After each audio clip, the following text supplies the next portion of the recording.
बिस्मिल्लाहिर्रहमानिर्रहीम।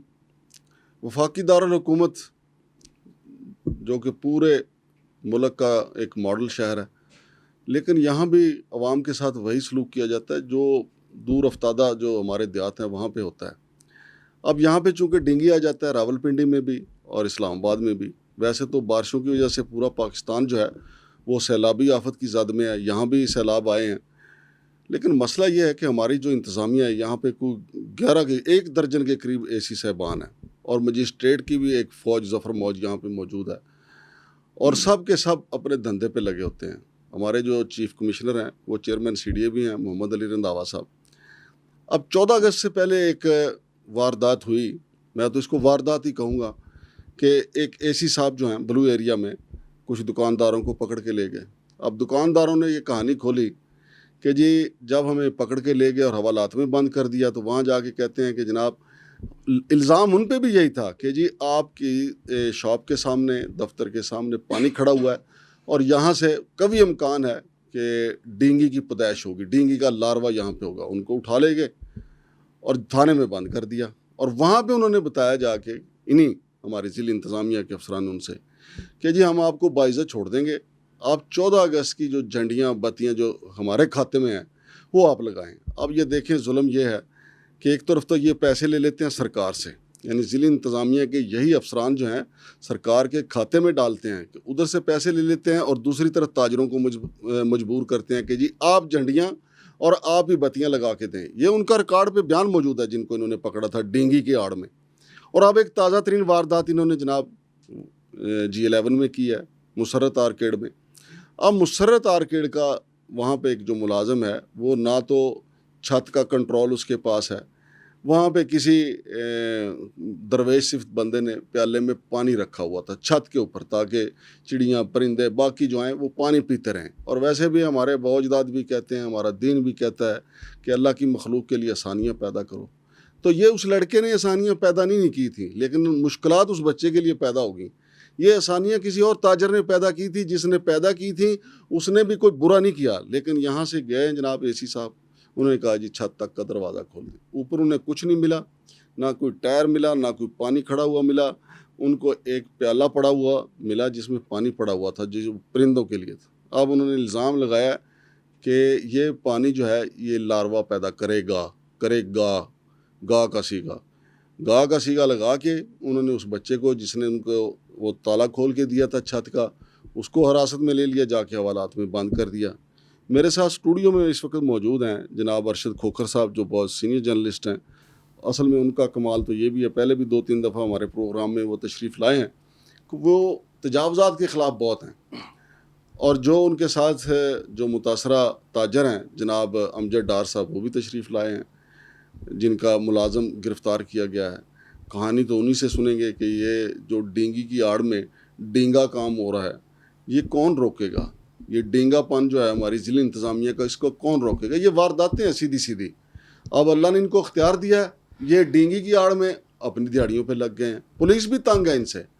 पहले तो मैं अरशद खोखर साहब से जानता हूँ कि अरशद खोखर साहब, आपने ये सारा मामला देखा, आप थाने में भी गए, शख्सी ज़मानत पे उस बच्चे को भी लेके आए, तो ये मामला एक्चुअली है क्या था? अस्सलाम वालेकुम जनाब अरशद खोखर साहब। जी वालेकुम सलाम। आंगर साहब कैसे हैं सर? खोखर साहब मैं बिल्कुल ठीक ठाक हूँ। पहले आप ये बताएं कि G11 में परिंदों को पानी पिलाने वाला जो प्याला है वो उस बच्चे की गिरफ्तारी का मूजब कैसे बन गया और फिर आप किस तरीके से उसको छुड़ा के लाए? थाने वालों का क्या मौक़िफ़ था और कौन से एसी साहब थे जिसने जाके उस बच्चे को हिरासत में लिया? ये सारी ज़रा अवाम के सामने तफसील रखें ताकि हमारे चैनल के ज़रिए मोहम्मद अली रंधावा साहब तक बात पहुँचे। वैसे तो वो टस से मस नहीं हो गए, वो यूज़ टू हो गए हैं और बल्कि सारी इंतज़ामिया जो है वो भी यूज़ टू हो गई। वो कहते हैं यार कौन सा किसी ने पूछना है, जो मर्ज़ी करो। एक्चुअली क्या हुआ वहाँ पे? जी मांगर साहब, तकरीबन कोई 10-11 बजे का टाइम था। डार साहब ने मुझे फ़ोन किया, मैंने पूछा क्या मसला है, ये खैरियत से? आज जुमा के दिन? आज जुमा के दिन सर, जुमा से पहले का ये वाक़या है। इन्होंने कहा कि जी मेरे मुलाजिम, मैं तो घर में था, मेरा मुलाजिम जो ऑफिस बॉय है वो ऑफिस में ही होता है, तो किसी ने मुझे फ़ोन किया कि आपके मुलाजिम को जो है ना वो पुलिस ले गई है थाना रमना में। पुलिसां पै गई हैं? जी जी। तो जब इन्होंने आके अपने ऑफिस में पता करवाया तो पता लगा कि जी जो थाना रमना की एसी साहिबा है उनका स्टाफ और वो आई हुई हैं, वो नीचे खड़ी हैं, और स्टाफ में से 2 बंदे, एक गालबन वकार है और एक का क्या नाम था, साइमर एक शफकत। हाँ, ये दोनों बंदे आए हैं। इन्होंने आके इनके मुलाजिम से पूछा कि इस प्लाजे का जो दरवाज़ा है उसकी चाबी किसके पास है। उन्होंने कहा जी सारे जितने भी ऑफिस वाले हैं वहाँ पे तो कोई दर्जनों के हिसाब से ऑफिस हैं, क्योंकि वो अपनी ज़रूरत के लिए छत पे जाते हैं तो दरवाजे को ताला लगा होते हैं। उन्होंने कहा जी सबके पास चाबी हैं तो हुक्म करें। उन्होंने कहा जी मेरे पास भी चाबी। उन्होंने कहा दरवाज़ा खोल दे। उस बेचारे का गुनाह यही था कि उसने उनको दरवाज़ा खोल के दिया। वो ऊपर गए हैं, वहां कोई चीज नहीं मिली। कॉमन छत है, काफी लंबी चौड़ी छत है, ऊपर पानी की टंकियां तो मौजूद हैं जैसे प्लाजों पे होती हैं, और एक छोटा सा प्याला पड़ा हुआ था जिसमें परिंदों को पानी डालते हैं। मांगड़ साहब, हम लोग भी अपनी छतों में प्याला रखते हैं परिंदों को पानी पिलाने के, अक्सर लोग रखते हैं परिंदों को, बेज़बानों को पानी पिलाने के लिए। तो वो प्याला जब उन्होंने देखा तो उन्होंने कहा कि ये तो लार्वा इसमें पैदा हो रहा है, तो इसका जिम्मेदार तो आप हैं, पकड़ लो इसको। वो लड़के को पकड़ा, उसका नाम आसिफ है लड़का जो इनका ऑफिस बॉय, तो उसको थाना में शिफ्ट कर दिया। थाना में शिफ्ट करने के बाद फिर आपको पता है कि वो कलंदरा बनता है या जो भी होता है। तो डॉक्टर साहब ने जब मुझे कॉल की तो मैं आया, मैंने आके थोड़ी बहुत मालूमात हासिल की। सबसे पहले मैं इनको लेके डीसी ऑफिस पहुंच गया। वहां जाके मैंने मैडम फरवा बतूल जो है एसी थाना रमना की, मैंने कहा उनसे मैं रिक्वेस्ट भी करता हूँ, मीटिंग भी करता हूँ, उनको निशानदेही भी करता हूँ कि मैम इस एरिया में जहाँ जहाँ पे लार्वा या डेंगू फैल रही है वहाँ तो हमने कई दफ़ा निशानदेही की है, लेकिन वो आपका स्टाफ कभी भी नहीं आया। तो इस लड़के का बेचारे का क्या कसूर है? उसका फ्यूचर तबाह हो रहा है, उसने मास कम्युनिकेशन किया हुआ, बेचारा एक छोटा सा मुलाजम है, अगर उसके ऊपर FIR हो गई तो उसका तो फ्यूचर तबाह हो गया। डॉक्टर साहब, दुख होता है कि जो बच्चे पाकिस्तान के पढ़ लिख जाते हैं तो इंतजामिया बेदरेग उनके ऊपर बगैर सोचे समझे FIRs कर देती है। नहीं, जो ये मजिस्ट्रेट होते हैं जी, एसी साहबान जो हैं सारे पढ़े लिखे हैं जी, इनकी किसी किताब में, इन्होंने मुकाबले का इम्तिहान पास किया है जी, इनकी किसी किताब में नहीं लिखा होगा जी, कि आपने ये जुल्म करना है डेंगू की आड़ में, ये आपने जुल्म करना है 14 अगस्त की आड़ में, ये आपने जुल्म करना है 12 रबीउल अव्वल की आड़ में। किसी किताब में नहीं, ये यहाँ से सीखते हैं आके। जी, फिर क्या हुआ? जी बिल्कुल ऐसे। फिर ये हुआ कि मैडम फरवा साहबा भी सीट पे नहीं मिली। मैंने उनके जो नैब कोर्ट है उनसे बात की, उन्होंने भी हमें कोई ख़ास जो सेटिस्फाइड नहीं किया। फिर मैंने कहा चले एडिशनल डिप्टी कमिश्नर साहब हैं वहाँ, उनके पास जाते हैं, उनसे रिक्वेस्ट भी करते हैं और उनको कंप्लेंट भी करते हैं कि जी डेंगू के खात्मे के लिए कोई मुअस्सर इक़दाम किया जाए। तो बड़ी मुश्किल से हमने उनके बाहर जो पीए होते हैं उनसे टाइम लेके अंदर गए हैं, उनसे जाके बातचीत की है। तो उन्होंने जनाब कोई अपनी पॉलिसी ही दिखा दी कि जी हमने वो कमेटी बना दी है, तो मैडम भी आ जाएंगी और वो स्टाफ भी आ जाएगा, उनकी मीटिंग नहीं। जब बच्चा गिरफ्तार हुआ उस वक्त फरवा बतूल साहिबा गई थी बकौल ये उन लड़कों जो उनके एहलकार, उन्होंने कहा जी नीचे एसी साहबा खड़ी हैं और बच्चे को गिरफ्तार किया और ले गई हैं। अच्छा, आई डोंट नो कि वो नीचे थी या नहीं थी, उन्होंने बच्चे को ये कहा। ठीक है। जब फिर हम DC ऑफिस गए हैं तो वहाँ से भी पता चला कि जी मैडम इस वक्त विजिट पे हैं, वो गई हुई हैं, ऑफिस में मौजूद नहीं है। तो मैंने डिप्टी कमिश्नर साहब से रिक्वेस्ट की, मैंने कहा सर हमने सहाफ़ियों ने हमेशा अदारों के साथ कोऑपरेट किया है, जहाँ पे वायलेशन होती है, जहाँ पे कोई मामलात होते हैं हम उनकी निशानदेही करते हैं। इससे पहले मैंने कहा जी बड़ा अच्छा स्टाफ हुआ करता था, इब्राहिम हमजा शफकात के ज़माने में, अब्दुस्तार एहसानी साहब जो थे उनके ज़माने में हमने बड़े बड़े ऑपरेशन करवाए जी। डेंगू के खात्मे के लिए भी हमने, मीडिया ने उनको बड़ी कवरेज दी और अल्हम्दुलिल्लाह वो बड़ा अच्छा काम करते रहे। लेकिन मांगड़ साहब, इस वक्त मैं खुद हैरान हो गया हूँ कि इस्लामाबाद दारुल खिलाफा में डिप्टी कमिश्नर ऑफिस में कमो बेश मेरे अंदाजे के मुताबिक दर्जनों के हिसाब से एसी साहबान है और कोई 7-8 मेरे एग्जैक्ट फिगर तो नहीं है, 20 से ज्यादा मजिस्ट्रेट हैं। आपको पता है इस्लामाबाद में डिप्टी एडिशनल कमिश्नर कमो बेश 6-7 वो हैं वहाँ पे, लेकिन कारकर्दगी जीरो है। हाँ जी, हमेशा हमें ज़राए से पता चलता है कि इसी किस्म के वाक़यात होते हैं, किसी को नजायज़ उठा लिया। इवन के जब वहाँ से भी हमें कोई रिलीफ नहीं मिल सका तो फिर मैं क्योंकि बच्चे का मुस्तकबिल का मसला था, आपको पता, मैं तो हमेशा कोशिश करता हूँ, इस सोशल वर्कर टाइप भी मेरी एक अल्लाह ने सोच बनाई है कि चलो उस बच्चे के को रिलीज़ करवाने के लिए कोई बंदोबस्त करते हैं। अब DC ऑफिस से तो हमें कोई खैर नहीं। फिर आप थाने गए? फिर मैं सर थाने गया।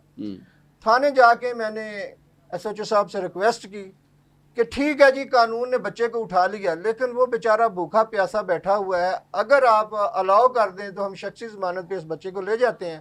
कल जो फैसला होगा वो कानून जाने और इंतज़ामिया जाने क्या फ़ैसला करते हैं, इसको जेल भेजते हैं, फ़ाइन करते हैं, जुर्माना करते हैं।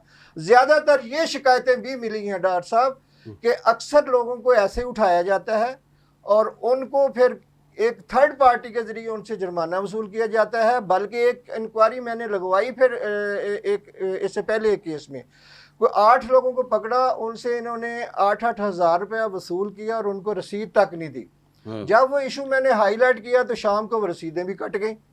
इन्होंने ई चालान करते हैं और रात को फिर उनकी एंट्री भी डाल। अच्छा, ये तो आपने बड़ा अच्छा काम किया। अमजद डार साहब, मुझे ये बताइए, ताजरों की तो अपनी बड़ी कुव्वत होती है, कोई छोटा सा मसला हो तो सारे ताजर इकट्ठे हो जाते हैं। तो इस वाक़े पे आपके ताजर जो ख़ास तौर पे G11 के जो ताजर हैं वो भी नहीं इकट्ठे हुए? असल में जो वक्त इन्होंने मुकर्रर किया था ना, जिस टाइम पे ये आए उस टाइम पे जुमे की नमाज का ऑलमोस्ट लोग जुमे को लेट आते हैं, तो ज़ाहिर है उन्होंने इख्तियारी करनी, तो जुमे की नमाज का वक्त है, तो 11-12 बजे के करीब ये वाक़या है। तो मैंने अपने सदर को कॉल की, चेयरमैन को कॉल की, सबको की, तो सब कहते हैं डास में अभी आपको ये नमाज की तैयारी कर रहे हैं, आपसे रब्ता करते हैं, वरना तो हम मुतहद ताजिर हैं, ऐसी बात कोई नहीं है।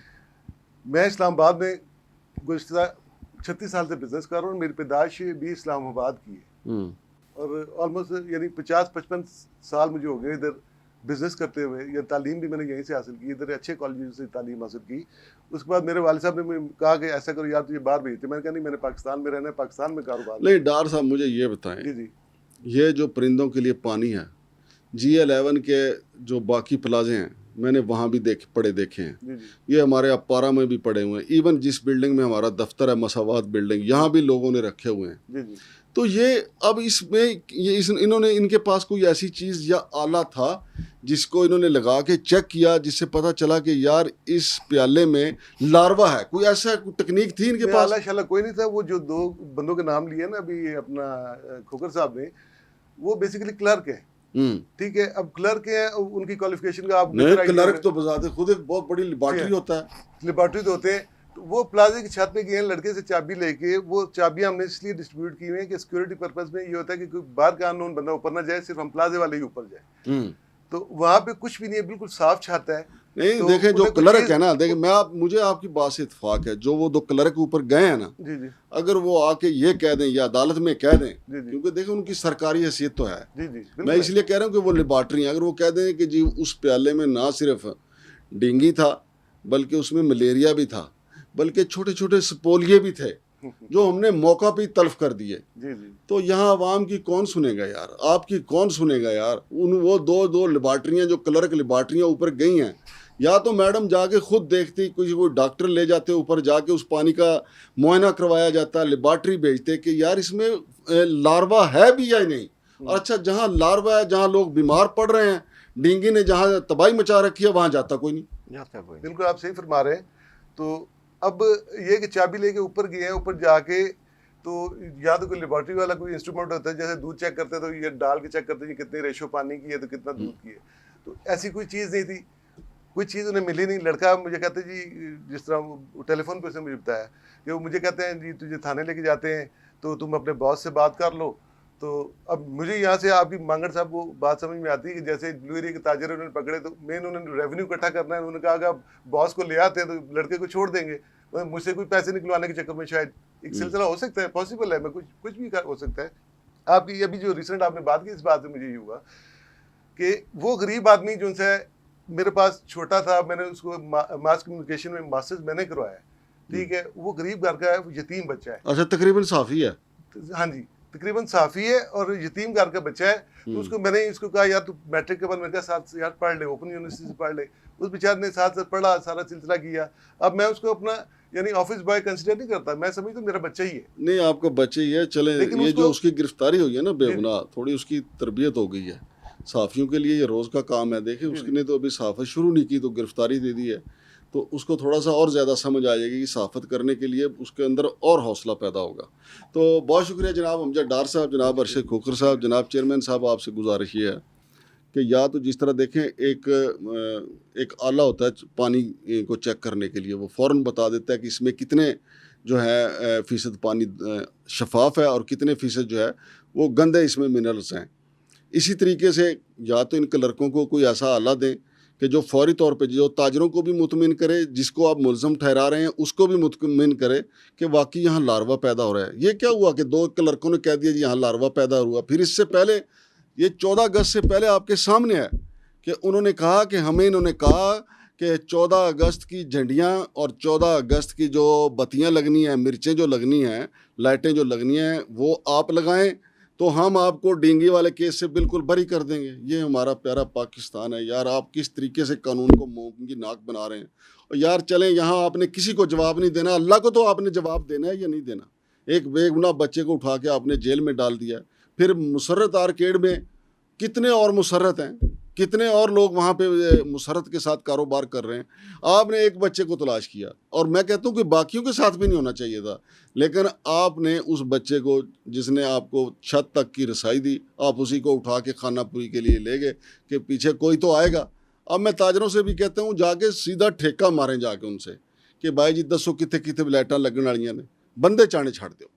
शमशाद मांगट, जनाब अमजद डार और जनाब अरशद खोखर को इजाज़त दीजिए। अल्लाह हाफ़िज़।